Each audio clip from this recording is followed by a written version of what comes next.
Assalamualaikum warahmatullahi wabarakatuh. A'udzu billahi minasyaitonir rajim. Bismillahirrahmanirrahim. Alhamdulillahi rabbil alamin. Allahumma shalli wa sallim wa barik ala sayyidina wa maulana Muhammadin wa ala alihi wa ashabihi ajma'in. Amma ba'd. Yang saya hormati, yang saya muliakan Bapak-bapak, Ibu-ibu, jamaah sholat subuh Masjid Raya Cilere yang dirahmati dan dimuliakan oleh Allah Subhanahu wa taala. Alhamdulillahirabbil alamin. Pada pagi hari ini Allah berkenankan kita untuk sama-sama bisa melaksanakan tugas ibadah yang sangat mulia, yaitu melaksanakan sholat subuh berjamaah. Yang Rasulullah sampaikan, siapa yang sholat subuh berjamaah seakan-akan dia mendapatkan pahala, mendapatkan keistimewaan, mendapatkan kemuliaan seperti orang tadi sholat semalam penuh. Jadi kalau Bapak Ibu sekalian, kita ini belum pernah mengalami sholat mulai dari ghurubus syamsi ila tulu'il fajri, mulai dari terbenam matahari sampai terbitnya fajar shadiq, kita melaksanakan sholat subuh berjamaah, itu kita sudah disamakan oleh Rasulullah seperti sholat malam semalam penuh. Masya Allah, luar biasa. Belum lagi sebelumnya kita memulai dengan qobliyah subuh, 2 rakaat yang kita laksanakan sebelum sholat subuh. Biasanya kalau kita sholat di masjid, Bapak Ibu sekalian, pasti terdorong untuk melakukan qobliyah subuh. Tapi kalau kita sholatnya di rumah, itu tergantung bangunnya. Kalau bangunnya nanti menjelang matahari terbit, kita pasti akan buru-buru, yang penting sholat subuh. Nah, qobliyah subuh ini Rasulullah sampaikan dalam satu sabdanya yang sahih, sampaikan raq'atani min sholatil fajri khairum minad dunya wa ma fiha.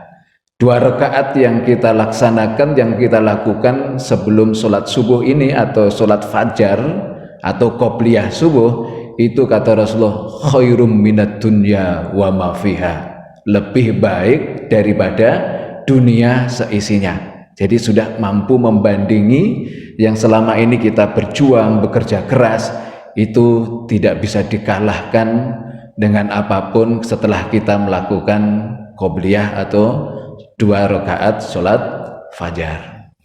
Maka dari itu Bapak Ibu sekalian, mudah-mudahan apa yang kita lakukan ini bisa istiqomah sepanjang hayat kita, dan kita akan selalu mendapatkan kemuliaan dari Allah Subhanahu wa taala.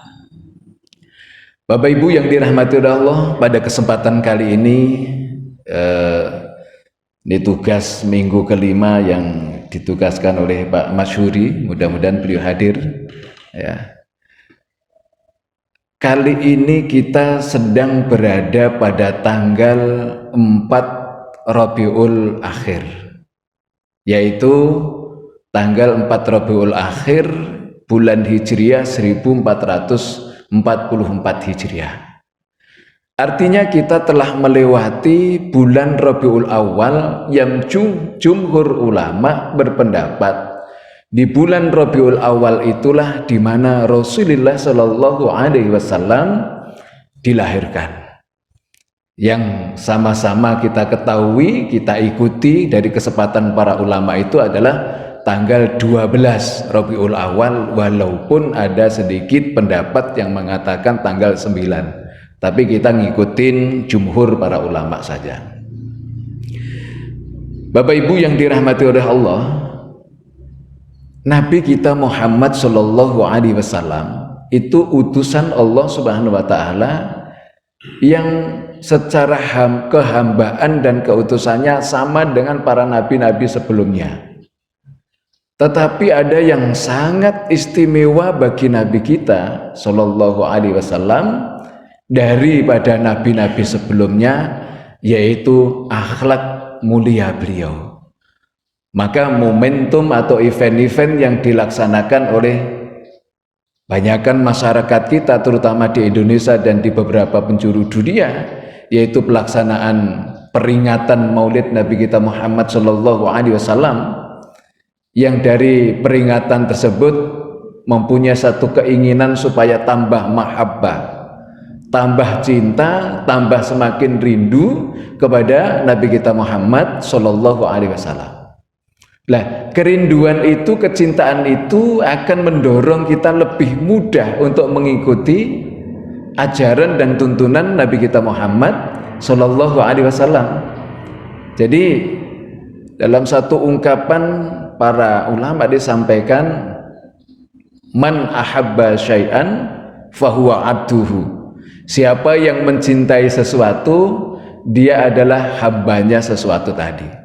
Maka di dalam khalwah iman kita itu diajarkan bagaimana yang paling kita cintai dalam kehidupan kita adalah Allah dan Rasulnya. Supaya apa? Supaya kita lebih mudah taat kepada Allah, lebih mudah taat kepada Rasulullah Sallallahu Alaihi Wasallam. Bapak Ibu yang dirahmati oleh Allah Subhanahu Wa Taala, dari upaya yang dilakukan oleh banyak masyarakat untuk melaksanakan kegiatan-kegiatan tersebut, yang penting yang perlu harus dicatat Bapak sekalian, di dalam peringatan Maulid ini jangan sampai ada unsur-unsur yang keluar dari syariah atau ajaran Nabi kita Muhammad Shallallahu Alaihi Wasallam. Maka di situ diadakan ada pembacaan sirah nabawiyah, sejarah perjalanan kehidupan Nabi kita Muhammad Sallallahu Alaihi Wasallam. Ada diwadakan zikir, ada diadakan bacaan Al-Quran, ada dibacakan taklim, doa dan lain sebagainya. Sepanjang itu tidak keluar dari aturan syariah, itu akan baik-baik saja. Terus kemudian biaya yang digunakan untuk melaksanakan kegiatan tersebut harus bersumber dari perkara yang dihalalkan oleh Allah Subhanahu wa Ta'ala. Apa mungkin ada orang-orang yang melaksanakan kegiatan Maulid itu bersumber dari hal-hal yang tidak diharamkan atau yang tidak dihalalkan? Mungkin ada.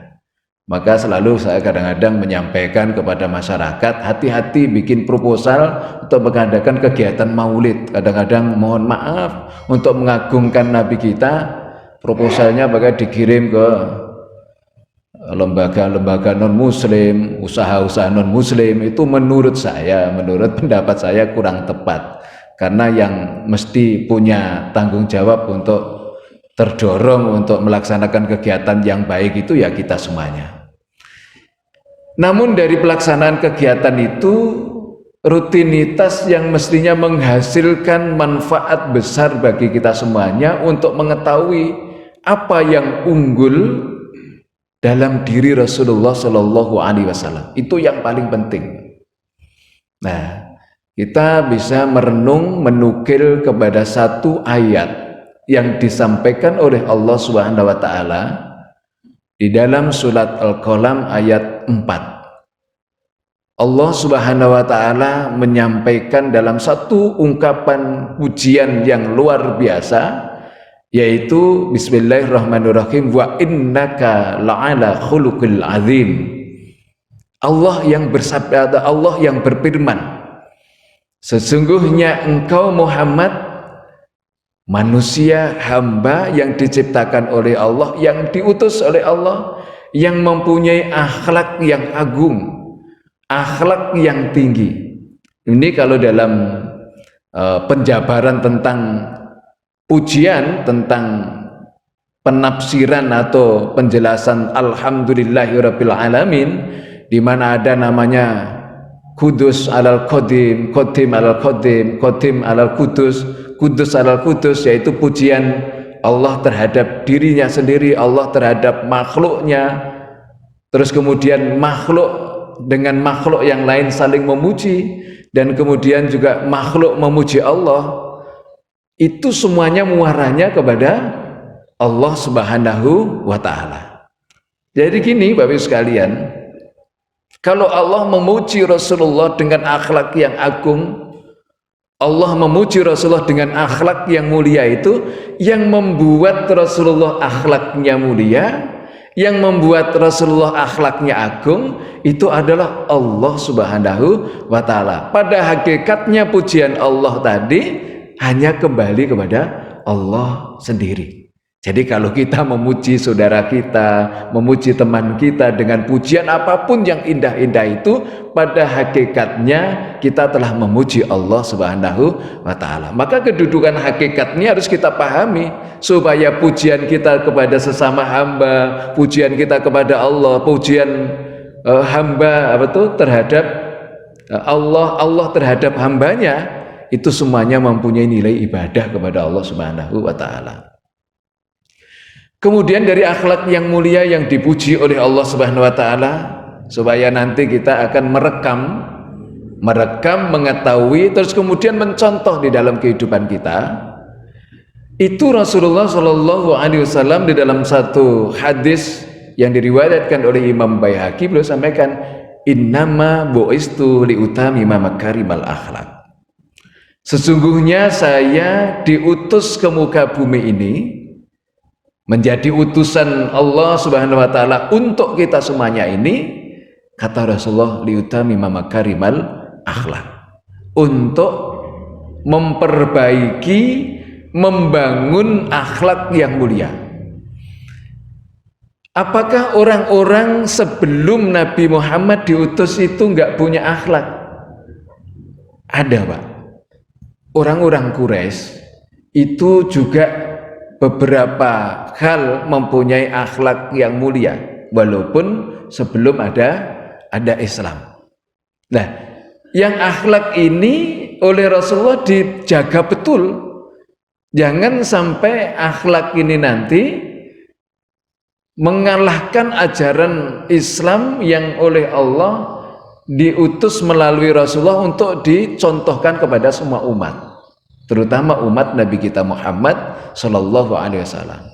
Sebagaimana yang kalau kita baca dalam satu riwayat ya, bahwa orang-orang Quraisy itu, Pak, Bapak sekalian, itu kalau ada tamu hadir ke rumahnya, itu mereka semua dihormati luar biasa.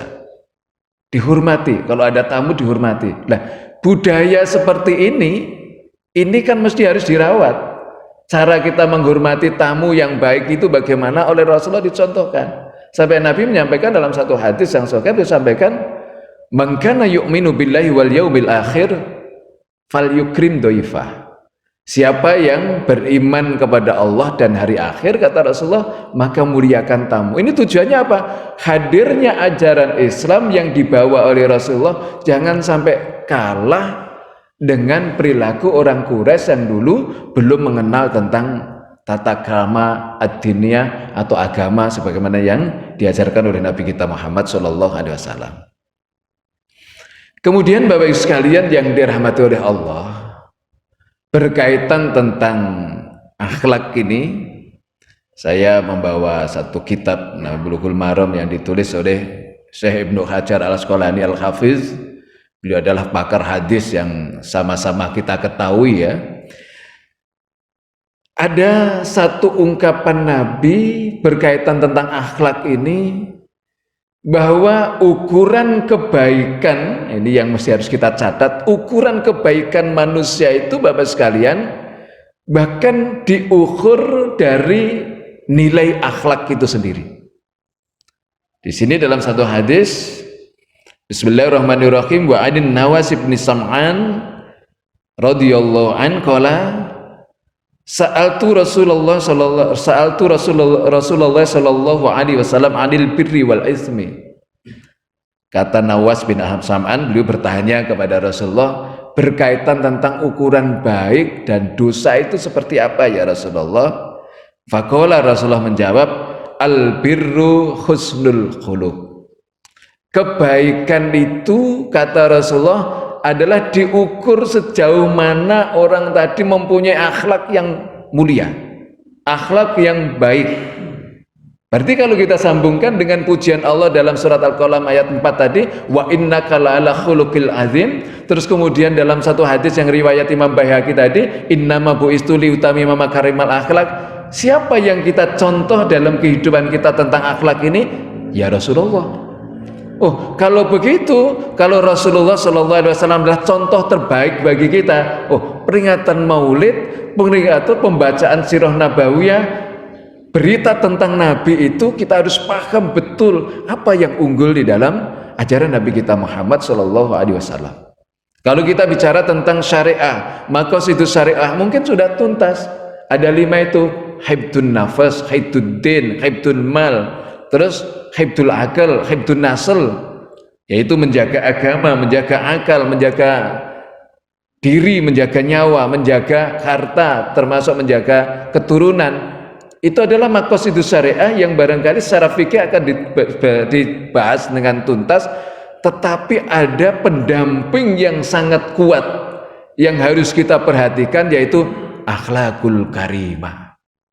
Maka dalam satu riwayat hadis yang diriwayatkan oleh Imam Bukhari Muslim, terus kemudian hadis ini bersumber dari Umar bin Khattab, beliau sampaikan yang diawali dari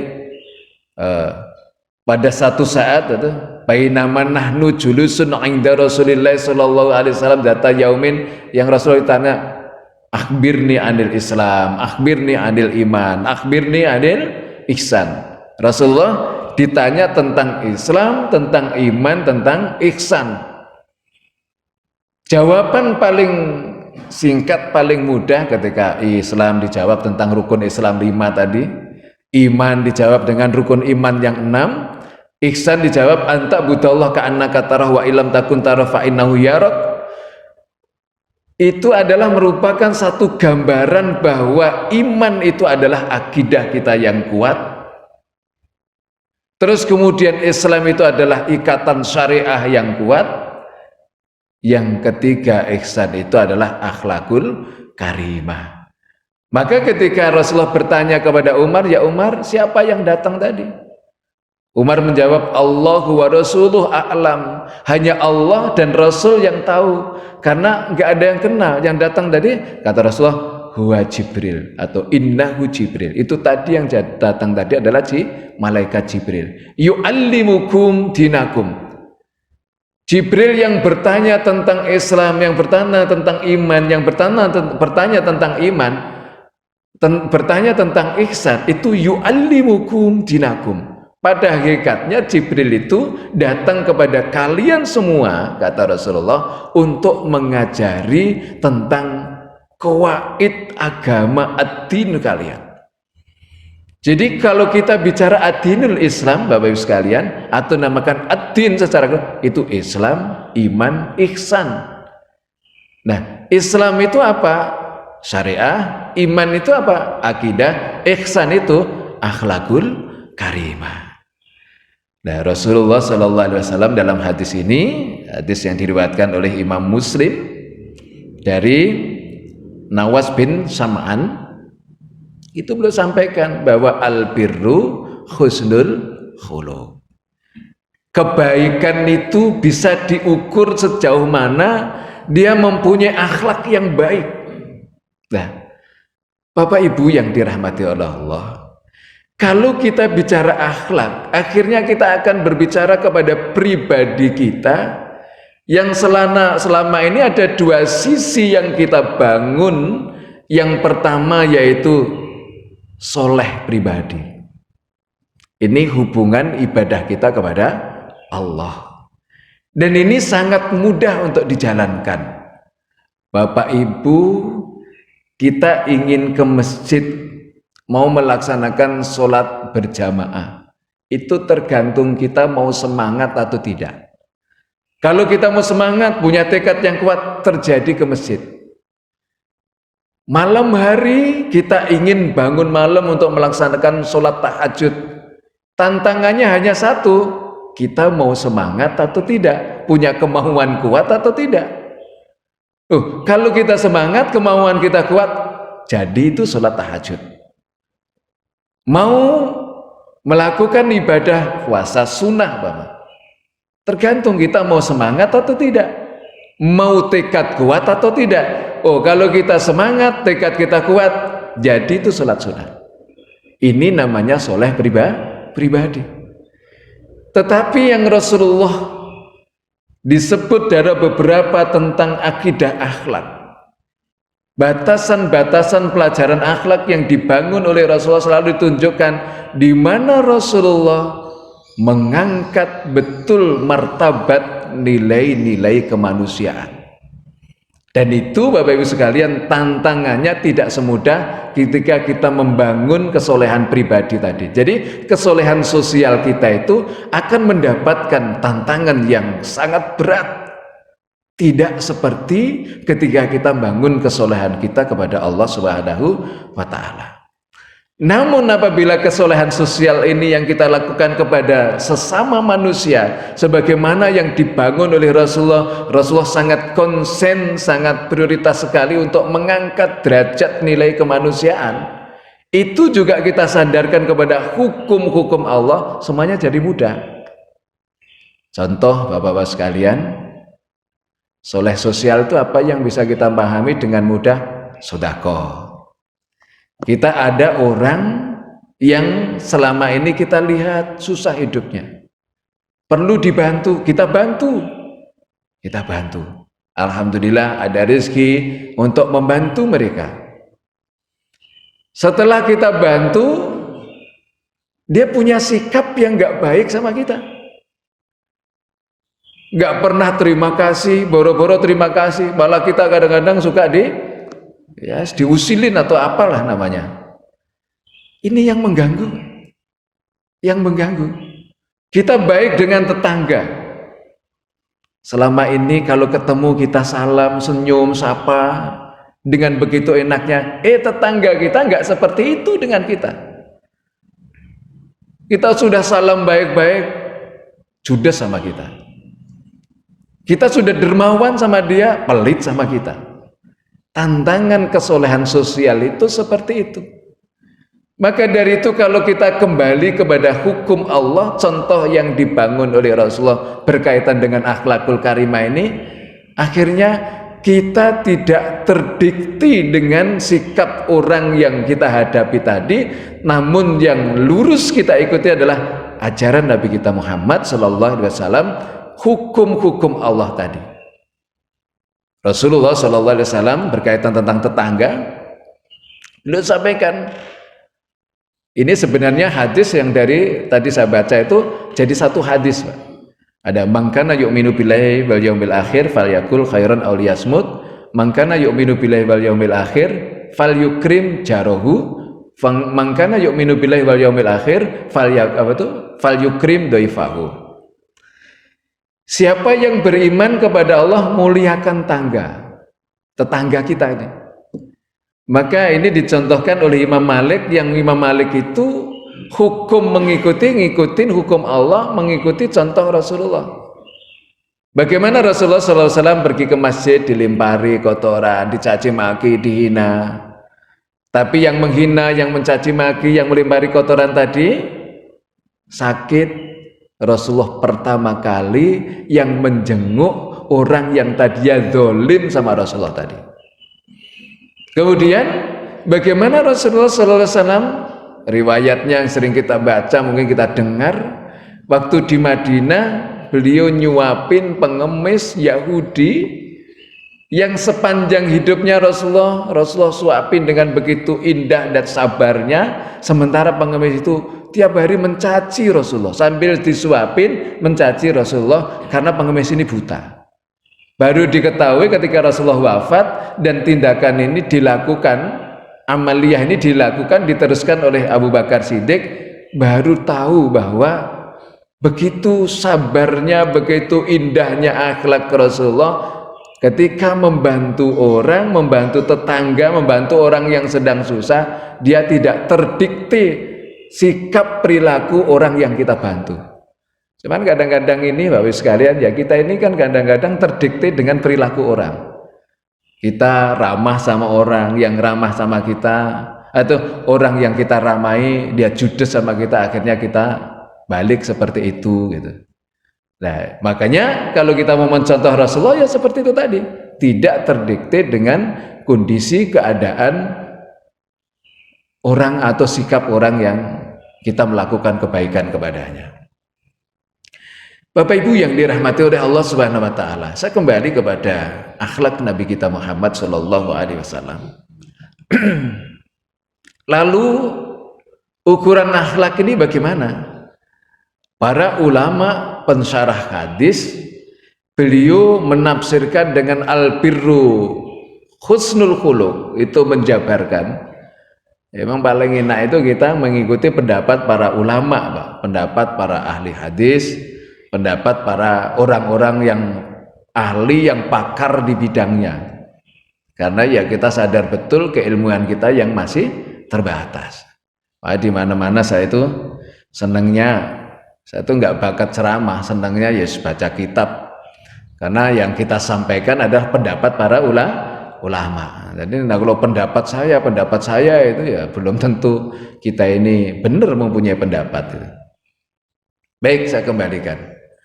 Ulama pensyarah hadis menjelaskan tentang akhlak Nabi kita Muhammad SAW tadi yang harus kita ikuti dalam kehidupan kita ini, kata para ulama, husnul khuluq, yang dimana makan akhlak yang baik tadi, at-takhalluqu bi akhlaqin hasanin syarifatin. Orang yang berakhlak dengan akhlak yang baik, akhlak hasanah, tapi tidak berhenti di situ. As-syarifah. As-syarifah itu seperti apa, Pak? As-syarifah itu para ulama menterjemah atau mengartikan adalah kemuliaan yang disandarkan kepada aturan ajaran Nabi kita Muhammad SAW, yaitu ad-dinul Islam. Karena apa? Karena memang ya kita saksikan di dalam kehidupan sosial bermasyarakat ini, Bapak Ibu sekalian, kita menyaksikan orang yang non muslim ada juga yang akhlaknya baik. Nah, maka dari itu diterjahkan kaki, apa sih sebenarnya ukuran yang bisa dilihat, diukur oleh orang lain? Kita ini berakhlak atau tidak? Orang lain berakhlak atau tidak? Itu ukurannya, kata para ulama, ma yuhmadu min qaulin wa fi'lin. Setiap ucapan dari lisan kita ini, Pak, dari lidah kita, setiap perilaku yang kita lakukan dalam kehidupan kita yang melahirkan pujian orang lain. Aduh, kalau ngomong sejuk ya, enak didengar, nggak pernah nyakitin, nggak pernah hina, atau nggak pernah menghina, nggak pernah merendahkan orang, nggak pernah ketus. Itu ukuran al-birru husnul khuluq tadi. Para ulama sampai menjabarkan sejauh itu.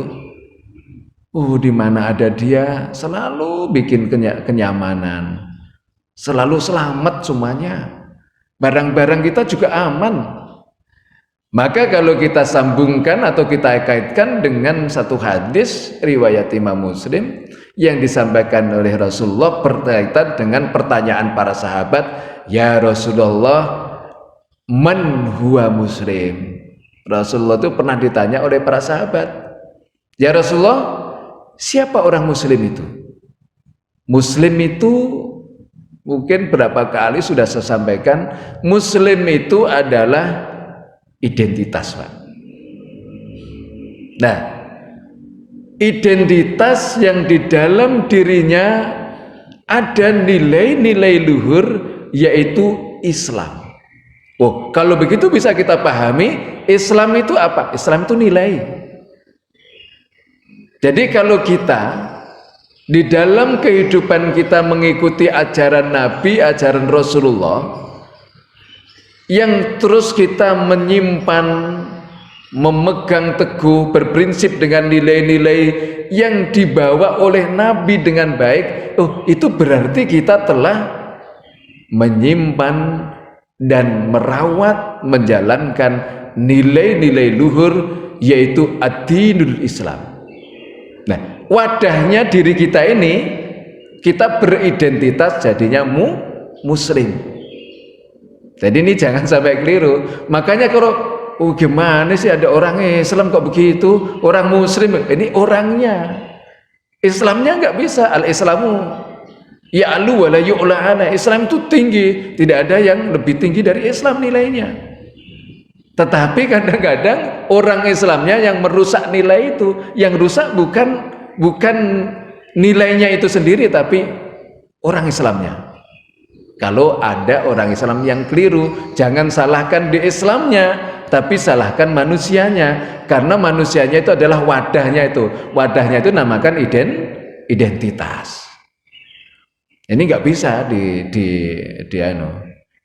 terus dikaitkan pasti begitu. Maka wadah itu biasanya terbawa dengan kemuliaan isi. Orang Islam mulia ya karena dia menjaga nilai Islam dengan baik. Nah, Rasulullah ditanya menjawab tadi, al-muslimu, kata Rasulullah, orang Islam itu man saliman nas min lisanihi wa yadihi. Orang Islam itu adalah orang lain sekitar kita. Di dalam satu redaksi yang lain disampaikan man salimal muslim min lisanihi wa yadihi. Yang orang Islam lain selamat, Pak. Nyaman, tentram dengan lisannya dan perilakunya. Itu yang dinamakan orang Islam yang menjaga nilai-nilai luhur Islam yang diajarkan oleh Nabi kita Muhammad Sallallahu Alaihi Wasallam. Loh, kalau begitu ya cocok kita gabungkan dengan akhlakul karimah tadi, karena memang satu tujuan yang sangat lengkap, yang sangat sempurna, yaitu yang dicontohkan oleh Nabi kita Muhammad Sallallahu Alaihi Wasallam.